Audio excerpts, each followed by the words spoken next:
कलौ केशव कीर्तनाथ। इस कलयुग में विशेषतः भगवान का संकीर्तन ही, भगवान का नाम ही, भगवान का कीर्तन ही भगवान से मिलाने का सबसे बड़ा साधन है। क्योंकि अरे चहु जोग चहु श्रुति नाम प्रभाव, चहु जोग चहु श्रुति नाम प्रभाव, चहु जोग चहु प्रभाव, चहु जोग चहु श्रुति नाम प्रभाव,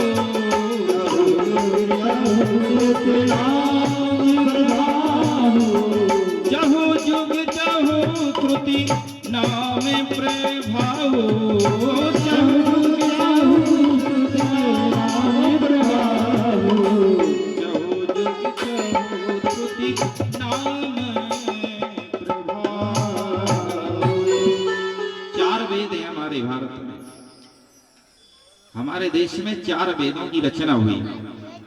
पहले था वेदानाम सामवेदोऽस्मि। गीता में भगवान के अनुसार भगवान ने 10वें अध्याय में गाया है कि मैं वेदों में सामवेद हूं। लेकिन हमारे मानस मनीषियों ने, हमारे ऋषियों ने पहला वेद माना ऋग्वेद। तो पहले हमारे भारत में केवल एक ही वेद था। लेकिन कलयुग के प्रारंभ में, द्वापर के अंत में वेदव्यास भगवान ने एक वेद के 4 वेद बनाए। कलयुग के लोगों की मति देख करके एक तो ये अज्ञ हैं और दूसरे बुद्धिहीन और भाग्यहीन है, उनका उद्धार कैसे होगा, इसलिए 4 वेद बनाए। तो चारों वेदों में अनेक अनेक तत्व बताए गए। अभी आप ब्राह्मणों के माध्यम से उनके श्रीमुख से भगवान के मंत्रों का उच्चारण सुन रहे थे। पूजन पाठ संपन्न हुआ और पूजन प्रारंभ हो चुका है। अभी तो आज तो प्रथम दिन है। प्रथम दिन में तो वानगी होती है, कलश यात्रा संपन्न हुई। ये हमारा धर्म है। गौरी गणेश पूजन प्रारंभ हो चुका है। अब पीठों का निर्माण होगा, पीठों का पूजन हो रहा है, होगा। तो ये हमारे साधन है। तो ब्राह्मणों के मुख से जो निश्रित मंत्रों का उच्चारण होता है, भगवान को प्राप्त करने की साधन बताए। वेदव्यास जी महाराज जी ने 4 वेद बनाए ताकि हम आप लोग जो वेद की अर्थ को नहीं जानते, वे परमात्मा को प्राप्त कैसे करेंगे। इसलिए उन्होंने सरल एक और ग्रंथ रचा जिसका नाम है महाभारत। वेदानाम पंचवेदोऽस्मि। मैं वेदों में पंचम वेद हूं। इतिहासम पुराणानाम पंचमो वेद उच्यते। पंचम वेद है जिसका नाम है महाभारत। तो महाभारत की रचना की व्यास जी महाराज जी ने, क्यों कि ताकि वह अर्थ, वह हमारे लिए उसके भाव हम समझ सकें, उन परमात्मा को पहुंच सकें। लेकिन वास्तव में बात कही जाए तो कवि कुल दिवाकर तुलसीदास जी ने सबको अपनी जीवन में पढ़ा, जीवन में उतारा। 76 वर्ष तक की आयु में उन्होंने गुरुओं का संग किया, वेदों का पठन किया, पाठन किया। इसके बाद में जो सबका तत्व था, सार तत्व था, उन्होंने कह दिया। चहु जुग चहु श्रुति नाम प्रभाव। चारों वेदों में भगवान के नाम का प्रभाव है।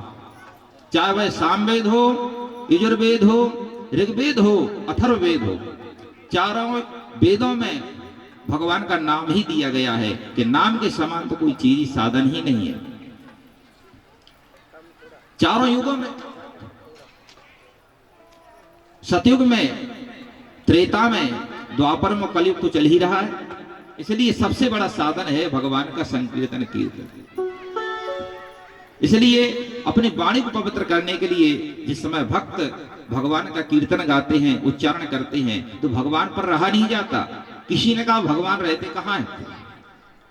देवर्षि नारद जी ने पूछा था भगवान से, प्रभु कोई अपना ठिकाना बताए दो, कहाँ रहो तुम? मुझे समझ में ना आज तक। भगवान ने कहा मैं तो हर जगह रहूं, ईशावास्यमिदं सर्वम। ऐसी कोई जगह है जहां पर मैं ना हूं? हरि व्यापक सर्वत्र समाना, प्रेम ते प्रकट हो ही में जाना। मैं तो हर जगह हूं। फिर भी नारद जी ने कहा ना प्रभु कोई बात तो होगी, जैसे किसी से कहा जाए कि आप कहाँ रहते हो, तो हम तो सर्वत्र हैं। अरे उसका ठिकाना तो होगा कहीं ना कहीं। तो भगवान ने कहा हाँ ठिकाना एक जगह है। कहाँ है? जहां मेरे भक्त, जहां संत, जहां महंत, जहां मेरे भक्त बैठकर भगवान की कथा सुनते हैं, भगवान की कथा कराते हैं, भगवान की कथा में सम्मिलित होकर भावना से जिस समय भगवान का नाम गाते, मेरा नाम उच्चारण करते हैं, तो मैं चाहे वैकुंठ में हूं अथवा क्षीर सागर में हूं, मैं सबको छोड़कर उनके पास में आ जाता हूं। मद भक्ता यत्र गायन्ति तत्र तिष्ठामि नारद, नाहं बसामि वैकुंठे योगिनां हृदयेन च।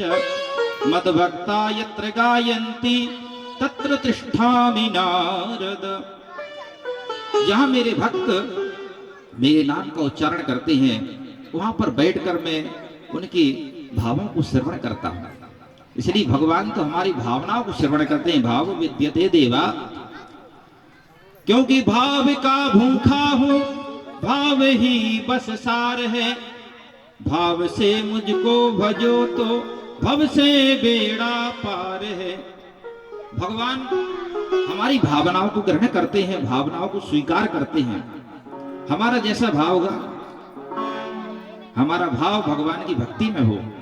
वास्तव में कलयुग में भगवान का सत्संग ही सबसे बड़ा साधन है। हम सब लोग मानव बन गए। कवि कुल दिवाकर तुलसीदास जी ने कहा कि सबसे बड़ा साधन क्या है? कहा कि सबसे बड़ा साधन है ये शरीर। ये शरीर भी साधन है। अगर ये शरीर प्राप्त नहीं होता तो हमारे लिए भगवान की कथा सुनने का फल प्राप्त नहीं होता, क्योंकि शरीर ही साधन है। शरीर मात्रम खल धर्म साधना, धर्म का साधन करने के लिए शरीर आवश्यकता है। अगर शरीर नहीं होगा, दान कहां से करो? शरीर है तभी कथा सुन रहे हो, शरीर है तभी दान पुण्य कर रहे हो। कथा में बैठकर भगवान की कथा श्रवण कर रहे हो। दान करोगे, धर्म करोगे, पुण्य कमाओगे। शरीर है संसार की सेवा करोगे। शरीर रहेगा संसार का दृष्टिगोचर करोगे, संसार को देखते रहोगे। इसलिए शरीर सबसे बड़ा साधन है। ये शरीर बहुत से हैं शरीर संसार में, लेकिन मनुष्य का शरीर सबसे बड़ा श्रेष्ठ है। अरे बड़े भाग मानुष तनु पावा, बड़े भाग मानुष तनु पावा।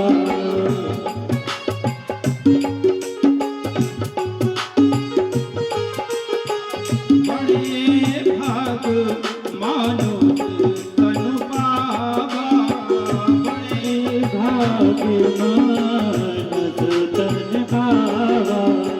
सुर दुर्लभ सद्ग्रंथन गावा, सुर दुर्लभ सद्ग्रंथन गावा। बड़े भाग मानुष तन पावा, बड़े